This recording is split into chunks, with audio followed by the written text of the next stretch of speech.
This is Dave for the band Jungle Rot, and you're burning up on Hellbound.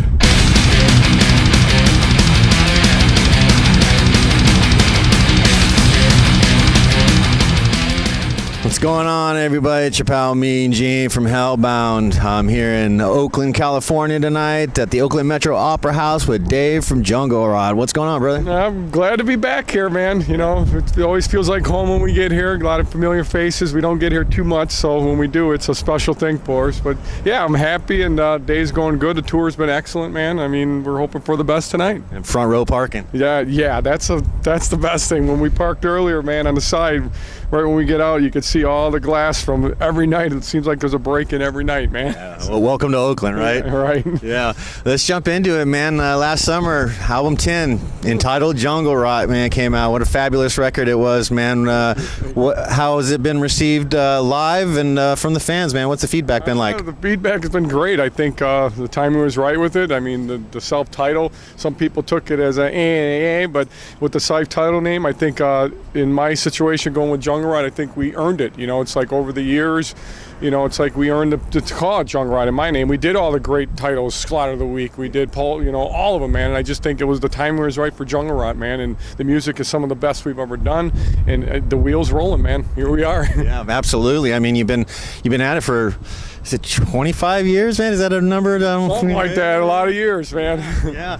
How, you know, one thing I've noticed, like, you know, obviously I'm a huge fan. I've told you that before. And it's like some bands you can put on their first record or their last record, and there's always a tone and a sound that comes along with it that the bands are consistent, and yours is right there. I mean, it's up there with, like, you know what Slayer sounds like. You know what Obituary sounds like. It's cool you say that, because I always wondered if the band did have, as me being in a band, you don't really know, but it's nice to know that you have an identity of a sound. I mean, that means a lot to me, man, because it's hard, you know what I'm saying? We really don't know, but I know exactly what you're saying when you listen to Obituary, and you know exactly, man. And that's cool that you say that, man. Yeah, and I mean that's one thing as a fan that I appreciate is pretty much consistency. I don't mind, you know, playing around and trying new stuff, but, you know, if the bulk of the material has got that on your guys, that groove and that low end like you guys do. That would be the meat and potatoes they call. Yeah, exactly. The old school meat and potatoes, man. Yeah. You know, any influence where that comes from? I grew up on Destruction, Sodom, you know, Creator, Obituary, you know, and I think that has a lot to do with it. It always comes out in our tone, and then I think as we went on, you know, we get a little thrashier. I was into Destruction. It just comes out in the music. I think on the last album, we did that Destruction tour last time we were here. Yeah. We talked, man, I think, and we were writing at the same time, and I think that album, I know, being on tour with Destruction had a lot of influence. You could see the thrash out came out, just watching them every night, and being out with Warbringer as well, man. It was just in that element, man. And I think when I went back, we had like 3 or 4 songs written already when I got off that tour. It was still in my mind, that thrash, and it really helped writing, man, and I think it came out great, man. Oh, I think it did too. It's a perfect blend of a little bit of everything, but it stayed true to what Jungle Rot is, yeah, you know? Absolutely, man. Yeah. You know, I've always said a band like Jungle Rot, man, you know, we should be applauded in my situation. It's hard. We don't change with fads. We don't try to one-up what's hot today or nothing. We do what we do, man, and that's not an easy thing to do these days, you know, stay true to yourself, and that's what we do. Yeah, because a lot of people jump around. They try to jump on the fads and stuff, and to me, a guy like me, it sort of turns me off, you know what I mean? I know what you're saying, man. I mean, we build a loyal fan base and we give them what they want, man. Yeah, that's awesome. Now you're on this jaunt with the Absinthe, Sorgen, Deicide. We talked a little bit earlier.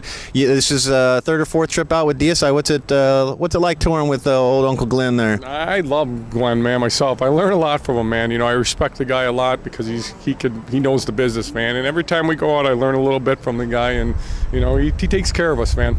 Yeah, now you guys just got back from Europe. Tell me a little bit about that, man. What's the major differences between the European tours and the tours of the U.S., the States here? Well, it's the same with the crowds, I'll give you that. It's the same 200, 250, 300, but the main thing is that every venue has a shower.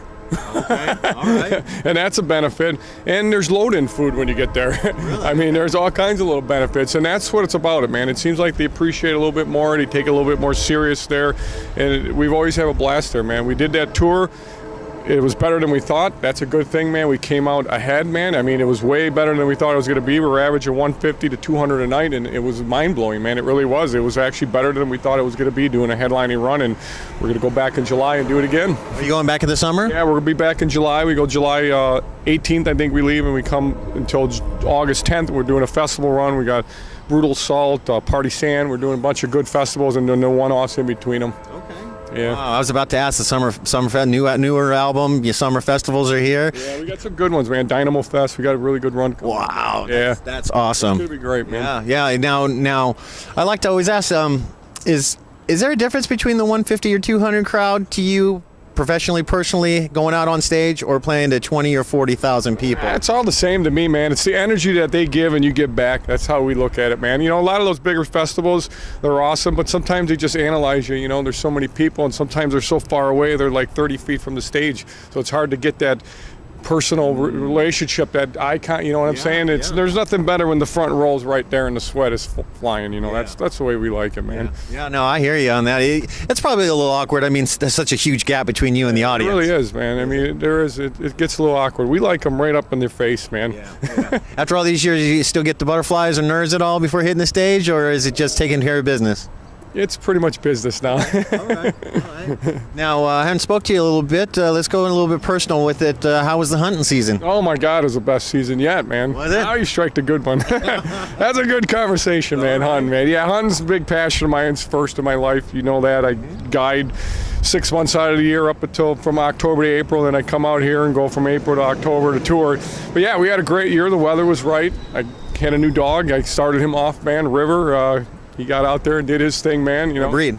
I run all labs. I have 4 labs. I run all black labs, chocolate lab, yellow labs. I got them all. Nice. Yeah, it's a beautiful thing working with your dogs, man. They're like your kids you're going to work with every day, man. And it's really special, man. Now, if somebody out there in the Midwest wants to get a hold of you, what's the best course they can take? Are you for the tours or the tracking or whatever? Most of it's kind of hush-hush. I'm kind of booked.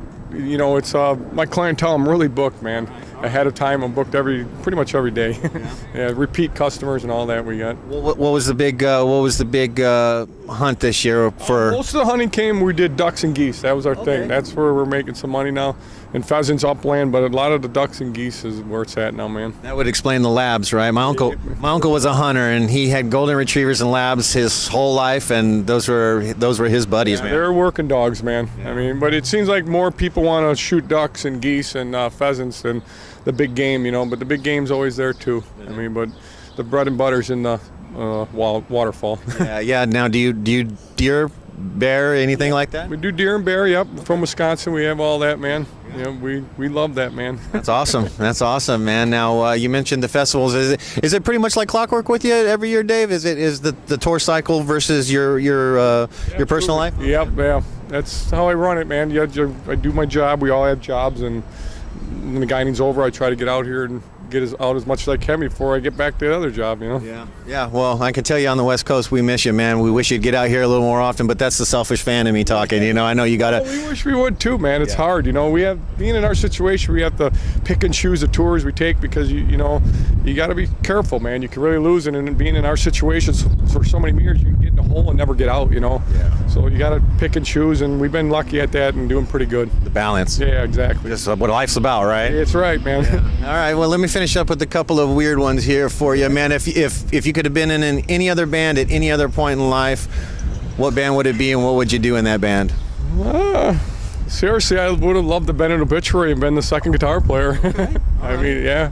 Wow. I would have, you know, I always dreamt about that, man. I mean, I knew they always had problems with guitar players, and I never really tried to pursue it because I had my own thing, but I've always dreamt of that, sure. I love Obi, man. Great guys, man. I could see myself fitting in well. Nice. Yeah, I actually see, it's funny you guys are here with Deicide tonight. I haven't seen Deicide since like 92 or 93, and was actually on a tour with Malevolent Creation and Obituary. Oh, nice. I remember that run. Yeah. I do remember it, yeah. There was another band, too, opening up, but I forget who they were. Off to the next one, man. Stormy day inside, sitting on the couch. What's your favorite horror movie to throw on, man? There's a bunch of them, man, but I like... Give me a couple, then.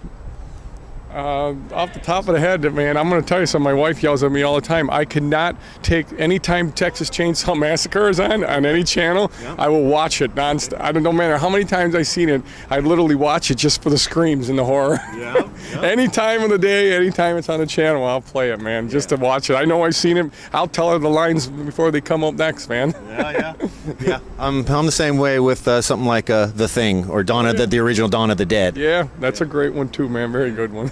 Right on, man. Well, I definitely appreciate your time. Before I get out of here, Kyle from Hex Ripper, thanks for the shirt, British Columbia, man. Yeah. And appreciate the time, Dave, man. And continue. Yeah, you to continue success, man. Get out. Jungle Rod Origin, Absence, and Deicide. They're on tour now, coming at you. Stay heavy, support heavy fucking music, man. Old school. Old school.